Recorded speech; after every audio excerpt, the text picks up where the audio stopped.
ভারতে থাকা শেখ হাসিনাকে ইন্টারপোলের মাধ্যমে গ্রেফতার করে বাংলাদেশে পাঠাতে ভারতের প্রতি আহ্বান জানিয়েছেন সাবেক প্রধান বিচারপতি এস.কে. সিনহা। তিনি এখন কানাডায় আছেন। মঙ্গলবার টাইম টেলিভিশনকে দেওয়া এক সাক্ষাৎকারে এই মন্তব্য করেন তিনি।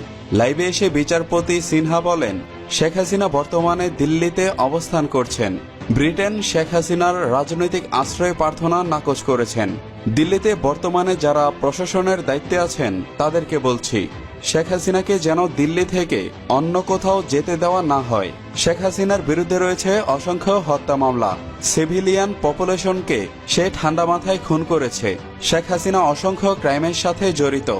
তাই শেখ হাসিনাকে যেন কোনো দেশই আশ্রয় দিতে না পারে। দিল্লি যেন সেই কাজটিই করে এবং ইন্টারপোলের মাধ্যমে তাকে দেশে ফিরিয়ে আনা হয়। ইন্টারপোলে যদি ওয়ারেন্ট ইস্যু হয় তাহলে পৃথিবীর কোনো এয়ারপোর্টে তাকে ঢুকতে দেওয়া হবে না এবং এই ইন্টারপোলই তাকে দেশে ফিরিয়ে আনবে। দেশে একটি বিদ্রোহ হয়েছে। যারা কোটা আন্দোলনের সমন্বয়কারী তারা সাকসেসফুল হয়েছে এবং পৃথিবীতে যত বিদ্রোহ হয়েছে সেই ইতিহাস দেখলে আমরা জানতে পারি যারা বিদ্রোহ করে তারাই একটি অন্তর্বর্তীকালীন সরকার গঠন করে।